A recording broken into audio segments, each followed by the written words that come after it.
Assalamualaikum warahmatullahi wabarakatuh. Bismillah, alhamdulillah, assalatu wassalamu ala rasulillah wa ala alihi wa ashabihi wa mawalah, amma ba'da. Teman-teman mahasiswa ekonomi syariah, pada kesempatan ini kita melanjutkan kembali kajian kita terkait dengan mata kuliah ekonomi Islam, yakni sampai kepada pembahasan pembangunan dalam perspektif Islam. Pada uraian kali ini Bapak merujuk salah satu buku ekonomi Islam, yakni Ekonomi Islam 101 yang ditulis oleh Chandra Nata Dipurba. Buku ini menyuguhkan gagasan-gagasan segar tentang ekonomi Islam. Salah satunya adalah pembangunan dalam perspektif Islam. Menurut buku yang Bapak baca ini, disebutkan bahwa pembangunan dalam Islam adalah upaya sadar, menyeluruh, dan berkelanjutan meningkatkan kualitas kehidupan manusia seutuhnya sesuai dengan kehendak Allah. Nah, dari definisi ini, unsur-unsur yang terkait dengan pembangunan dalam perspektif Islam itu adalah, yang pertama ada yang disebut dengan upaya sadar. Maksudnya adalah pembangunan itu adalah proses yang dilakukan secara terencana dan sistematis, bukan proses yang terjadi secara spontan dan tanpa manajemen. Yang kedua, bersifat menyeluruh. Yang dimaksud bersifat menyeluruh, pembangunan harus dilakukan terutama pada mayoritas manusia, pada semua bidang dan semua jenis kebaikan yang ada di muka bumi.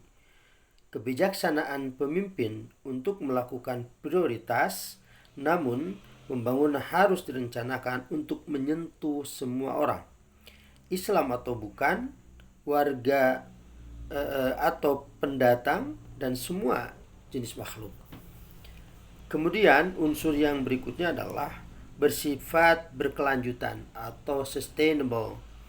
Pembangunan adalah proses yang terjadi setiap saat. Ya, tidak lepas dari peristiwa pembangunan kemarin dan kemarin dulu. Pembangunan sesungguhnya berlangsung tidak hanya dari abad ke abad, dekade ke dekade, tahun ke tahun, atau bahkan hari ke hari. Pembangunan berlangsung terus-menerus setiap detik. Oleh karena itu, pembangunan adalah proses sejarah yang evolusioner yang memerlukan kesabaran revolusioner. Unsur berikutnya adalah peningkatan. Upaya sadar pembangunan itu harus bersifat progresif, yaitu adanya keadaan lebih baik dari waktu ke waktu, yang berarti juga kehidupan harus berkembang, tidak statis dan tidak tenggelam dalam nostalgia masa lalu. Hasil-hasil pembangunan harus terus dievaluasi dan didorong untuk mencapai hasil yang lebih baik. Unsur yang kelima, kualitas kehidupan manusia. Manusia adalah subjek sekaligus objek dalam pembangunan dalam Islam. Materi yang dibangun adalah fasilitas untuk manusia, bukan pembangunan itu sendiri. Nah, kualitas kehidupan manusia yang kita inginkan adalah kehidupan yang maju dan berperadaban, yang maju dan berperadaban tinggi. Maju artinya kehidupan mempunyai arah yang positif, ada optimisme dalam kehidupan sehari-hari, masyarakat memandang hari depan dengan penuh harapan yang cerah, serta tercipta suasana hati publik atau public mood yang baik. Berperadaban tinggi artinya kehidupan menghasilkan banyak orang soleh, makmur, bercita rasa keindahan yang tinggi, menunjukkan perilaku yang luhur dan agung. Manusia bukanlah serigala sesamanya, namun saling tolong-menolong dalam kasih sayang, kebajikan, dan takwa. Sebagai pelengkap, fasilitas untuk manusia tersedia melimpah, namun tidak dibuat untuk bermegah-megahan. Unsur yang keenam adalah seutuhnya. Manusia sebagai objek pembangunan yang utama harus diarahkan pada pencapaian kesempurnaannya sebagai makhluk Allah yang paling mulia. Ia harus dibangun fisiknya, pikirannya, jiwanya, dan perasaannya. Orientasi pembangunan bersifat dunia dan akhirat sekaligus serta tidak ada pemisahan di antara keduanya. Unsur yang terakhir yakni kehendak Allah. Seluruh pengelolaan mengenai pembangunan harus didasarkan pada pertanyaan kehidupan seperti apa yang Allah kehendaki bagi manusia. Itulah dasar teori dari praktik yang dijadikan dasar setiap kebijakan, pertimbangan masalah dan manfaat bagi pembangunan. Apa yang digariskan Allah adalah yang terbaik bagi manusia. Nah, itu definisi yang dimaksud pembangunan di dalam Islam. Bapak ulang kembali, jadi di dalam buku ini Chandra Natadipurba menegaskan bahwa pembangunan dalam Islam adalah upaya sadar, menyeluruh, dan berkelanjutan, meningkatkan kualitas kehidupan manusia seutuhnya sesuai dengan kehendak Allah.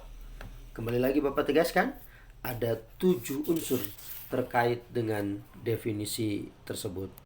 Nah, teman-teman mahasiswa, selanjutnya pertanyaannya adalah apa yang harus dibangun? Objek yang harus dibangun dalam Islam adalah manusia dan fasilitas untuk manusia. Berkaitan dengan yang faktor manusia, maka aspek yang harus dibangun dalam manusia adalah jiwa, pikiran, perasaan, dan fisik. Walaupun pembangunan manusia dan sistem sama-sama penting, jika ada pertanyaan, manakah yang harus didahulukan, membangun manusia atau membangun sistem? Jawabannya adalah membangun manusia terlebih dahulu, dengan alasan sebagai berikut. Pertama, sistem dalam pengertian paling sederhana adalah kumpulan manusia. Jika sudah berhasil membangun manusia dengan baik, sistem akan menjadi baik pula. Yang kedua, membangun manusia dapat dilakukan tanpa harus menjadi penguasa terlebih dahulu. Merujuk pada bagaimana tahapan Rasulullah Shallallahu Alaihi Wasallam membangun Islam dari seorang diri sampai menjadi sistem berskala global. Beliau pertama-tama membangun manusia dulu di Mekah, baru setelahnya membangun sistem yang lebih menyeluruh di Madinah. Nah, bidang pembangunan itu sendiri terbagi menjadi satu, langsung kepada manusianya, yakni A. Pembangunan dalam bidang ibadah ritual keagamaan. Kemudian B-nya atau berikutnya pembangunan dalam bidang pendidikan. Kemudian pembangunan dalam bidang kesehatan, pembangunan dalam bidang seni, pembangunan melalui sistem pembangunan melalui sistem diantaranya pembangunan dalam sistem politik, pembangunan dalam sistem ekonomi, pembangunan dalam sistem hukum, dan pembangunan dalam sistem pertahanan. Jadi sekali lagi, bidang pembangunan itu ada langsung kepada manusianya, dan kedua ada pembangunan melalui sistem. Nah, teman-teman mahasiswa, dalam melakukan pembangunan seringkali terdapat benturan antara kepentingan-kepentingan yang ada dalam masyarakat. Untuk menyelesaikan konflik tersebut diperlukan serangkaian prinsip yang mendasari pengambilan keputusan mengenai pembangunan, yaitu sebagai berikut. Satu nih, prioritas tertinggi adalah kesesuaian dengan perintah dan larangan Allah Subhanahu wa taala. Kemudian kepentingan orang banyak, baru kemudian kepentingan sedikit orang. Kedua, ada kalanya kepentingan sedikit orang mengalahkan kepentingan banyak orang pada hal-hal yang secara jelas diatur syariah secara mutlak.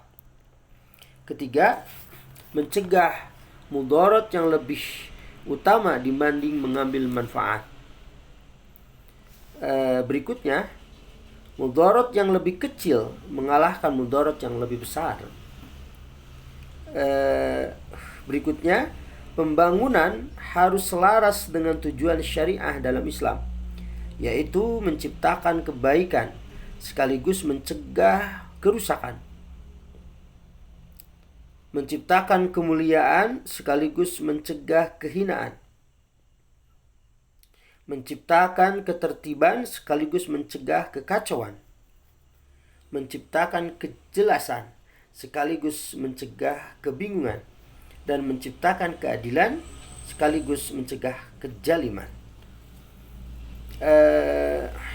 Selanjutnya, selama tidak melanggar syariah, kebijakan dan keputusan pemimpin dalam hal khilafiyah atau percabangan, perdebatan boleh, dan mutagayyirat atau berubah wajib dituruti.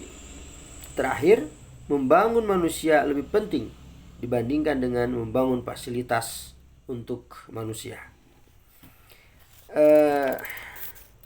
Teman-teman mahasiswa, nah kita kembali ke pembangunan sistem, tadi disinggung sedikit. Nah, pembangunan sistem itu apa saja? Pertama, tadi pembangunan sistem politik. Pembangunan dalam bidang politik maksudnya bahwa bagi masyarakat harus tersedia sistem politik yang menjamin adanya rekrutmen pemimpin yang baik, terjadinya pergantian kepemimpinan secara damai, dan pelaksanaan kekuasaan yang terkendali oleh aturan. Nah, untuk mencapai tujuan pembangunan dalam Islam diperlukan aktor-aktor pembangunan, yaitu masyarakat itu sendiri dan wakilnya, yaitu negara. Sebagai institusi monopoli yang mewadahi seluruh kepentingan masyarakat, namun demikian, negara dalam Islam juga merupakan alat Tuhan untuk merealisasikan kehendaknya di muka bumi ini. Oleh karena itu, peran negara yang seringkali mengerucut lagi menjadi peran pemerintah atau penyelenggara negara itu. Nah, kita lihat perannya apa? Satu, pengatur. Negara menciptakan undang-undang dan sederet peraturan lainnya bagi negara itu sendiri maupun masyarakat untuk menciptakan ketertiban, keadilan, dan kepastian. Kemudian yang kedua, peran negara ini adalah perencana. Negara menetapkan tujuan pembangunan dan memilih cara terbaik untuk mencapai tujuannya. Kemudian pelaksana. Negara menjalankan rencana pembangunan yang telah disusun termasuk menggunakan semua sumber daya yang tersedia, uang, jaringan, orang, dan lain sebagainya. Nah, untuk melaksanakan agendanya, negara dibekali dengan segenap kekuatan, dengan segenap kekuasaan. Selanjutnya, fungsi negara itu adalah penganjur dan pemaksa. Negara menjalankan peran sebagai pengajak masyarakat, tidak dalam bentuk kekuasaan yang memaksa, namun sebagai kekuatan opini di tengah-tengah masyarakat. Tapi kadangkala juga negara dapat memaksa kebaikan untuk muncul dan keburukan untuk hilang melalui cara-cara yang baik tentunya. Kemudian yang kelima, tugas negara itu adalah pemain dan penonton. Negara juga menjadi objek pembangunan itu sendiri, sehingga ia menjadi aktor sekaligus penonton pembangunan. Nah, di antara cabang kekuasaan negara, eksekutif, yudikatif, legislatif, dan auditif, yang terpenting adalah eksekutif, karena ia berhubungan langsung dengan masyarakat. Oleh karena itu, pemilihan pemimpin eksekutif menjadi sangat penting dalam negara Islam. Terakhir, teman-teman mahasiswa, di kajian tentang pembangunan dalam perspektif Islam, Bapak akan menyampaikan ukuran dalam keberhasilan sebuah pembangunan. Ini kita lihat ada beberapa teori yang bicara tentang pengukuran itu. Nah, pertanyaannya, apakah ukuran keberhasilan pembangunan itu? Nah, ukuran pembangunan telah mengalami evolusi pemikiran dari waktu ke waktu yang secara singkat bisa digambarkan sebagai berikut. Pertama, ada ukuran pembangunan itu yang disebut dengan GDP atau Gross Domestic Product. Kemudian GNP, Gross National Product. Kemudian Net National Product atau NNP. Kemudian ada Personal Income, PI. Kemudian ada Disposable Personal Income, DPI. Kemudian ada GDP dan sebagainya yang dipelopori oleh Simon Kuznets ini tahun 1934. Nah, pada awalnya ukuran keberhasilan pembangunan dinilai dari penciptaan barang dan jasa selama 1 tahun oleh suatu negara, baik penduduk dan non-penduduk atau kita sebut dengan GDP, maupun penduduknya saja atau GNP. Karena tidak mengindahkan faktor manusia, ukuran ini sekarang sudah tidak lagi digunakan, namun tetap penting dalam mengukur pertumbuhan ekonomi. Yang kedua, ada yang disebut dengan happiness index atau indeks kebahagiaan. Ini teorinya Jigme Singye Wangchuk. Nah, ini tahun 1972. Dengan berbagai macam nama dan cara, indeks kebahagiaan muncul untuk mengukur apakah orang bahagia dengan hidup mereka atau seberapa bahagia mereka dengan hidupnya. Jadi ada happiness index. Nah, kemudian yang ketiga, ada yang disebut dengan Human Development Index atau HDI atau Indeks Pembangunan Manusia, IPM. Nah, ini juga atau New Human Development Index yang dipelopori oleh Mahbubul Haq tahun 1990. Sebagai kritik atas ukuran pembangunan GDP yang bersifat materialistis, ekonom menciptakan ukuran pembangunan berupa statistik yang mengukur harapan hidup melek huruf dan pendapatan. Itu yang disebut dengan HDI, Human Development Index, atau bahasa lainnya ada IPM,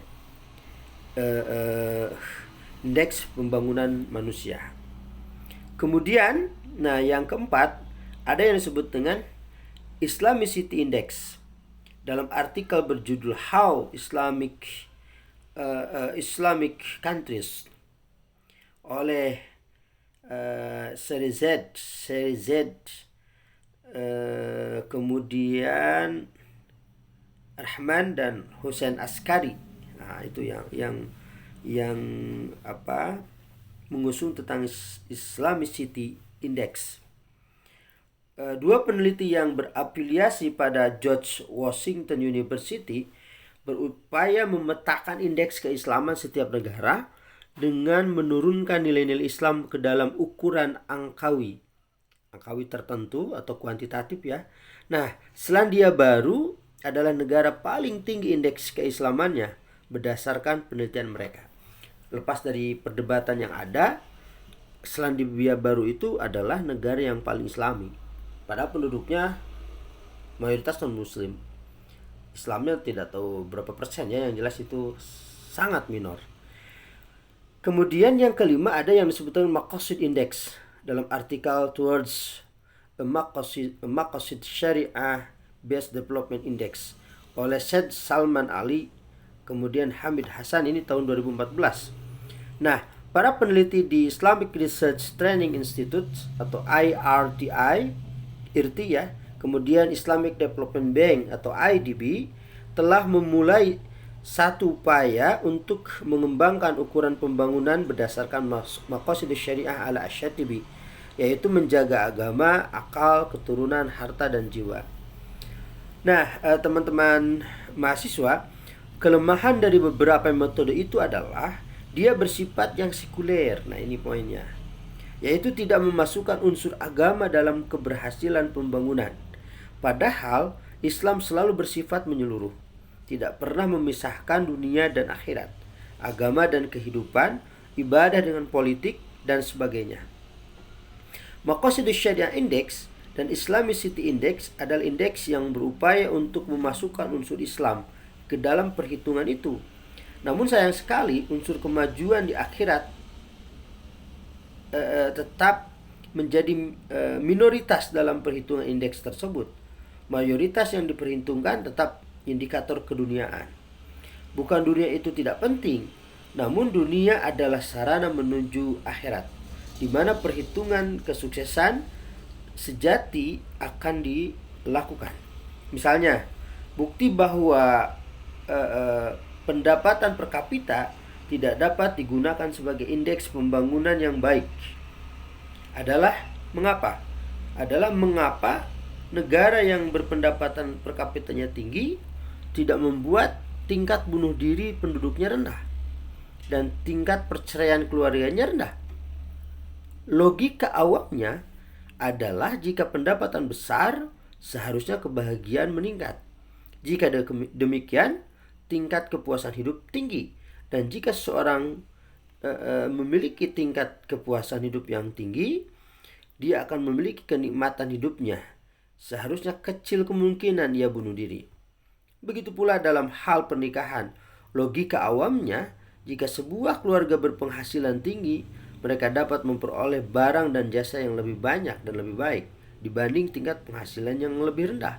Jika tingkat penghasilan tinggi dapat memberikan materi yang berlimpah dan seharusnya kepuasan hidup yang tinggi, seharusnya tingkat perceraian di keluarga yang berpenghasilan tinggi juga rendah. Namun, apakah demikian halnya? Apakah memang benar penghasilan per kapita yang tinggi akan membuat tingkat bunuh dirinya rendah? Apakah memang benar penghasilan per kapita yang tinggi akan membuat tingkat perceraian menjadi rendah? Nah, coba kalau melihat data tingkat bunuh diri per 100.000 orang per tahun secara global sebagai berikut nih. Pertama nih, peringkat negara baik laki-laki dan perempuan. Kemudian jumlah bunuh diri per 100.000 orang per tahun baik laki-laki dan perempuan. Kemudian peringkat negara khusus pelaku bunuh diri laki-laki, dan seterusnya. Jadi ini bicara tentang peringkat-peringkat negara yang melakukan bunuh diri padahal mereka tingkat ekonominya tinggi. Misalnya nih, dari data yang ada, tingkat bunuh diri itu yang pertama ada Guyana. Oke, misalnya Guyana negara yang tidak setenar dan tidak sekaya yang lain. Tetapi misalnya ada South Korea. South Korea. Kemudian Sri Lanka. Kemudian termasuk Lithuania, Suriname, ada Mozambik, Tanzania, dan seterusnya. Poinnya yang ingin Bapak sampaikan begini. Ketika ukuran dunia menjadi dominan atau dominasi bagi mengukur tingkat keberhasilan dalam pembangunan, itu tidak mencerminkan pembangunan yang seutuhnya. Karena bagi umat Islam disebut keberhasilan itu kalau berhasil dunia dan di akhirat. Nah, oleh karena itu ukuran-ukuran yang ada itu sebetulnya sekuler, hanya mengukur tingkat keberhasilan sifatnya dunia saja. Akhiratnya tidak ada ukuran. Nah, teman-teman mahasiswa, sebenarnya Candanata Dipurba menawarkan satu ukuran untuk mengukur dunia dan akhirat, dan ini dia sebut dengan ukuran yang lebih komprehensif. Nah, ukuran ini dia sebut dengan IDI atau IDI. IDI atau IDI itu artinya adalah Islamic Development Index. Jadi Islamic Development Index. Nah, teman-teman mahasiswa, Islamic Development Index ini diambil dari rukun Islam, kemudian dia breakdown, ada indikatornya dan seterusnya. Insyaallah teman-teman mudah-mudahan penasaran Islamic Development Index yang diusulkan oleh Chandranata Dipurba itu seperti apa dan perhitungannya seperti apa. Nah, ini saja barangkali yang bisa Bapak sampaikan. Semoga ini menjadi salah satu trigger bagi kita untuk kita lebih belajar dan memahami standar-standar dan ukuran-ukuran pembangunan itu. Jangan lupa kajian ini tentu saja ada relevansinya dengan statistik. Dengan statistik. Bagaimana statistik bicara tentang kemajuan pembangunan, kemudian ada istilah ekonomi naik sekian digit dan seterusnya. Bagaimana statistik memandang sesuatu yang agregatif ya, menyeluruh. Itu bukan poin per poin, tetapi ini bersifat agregat. Nah, ini teman-teman terus baca, terus pahami biar ini menjadi satu motivasi untuk kita meningkatkan pemahaman kita di dalam kajian kita ini. Demikian, semoga bermanfaat. Billahi hidayah wa taufiq. Wassalamualaikum warahmatullahi wabarakatuh.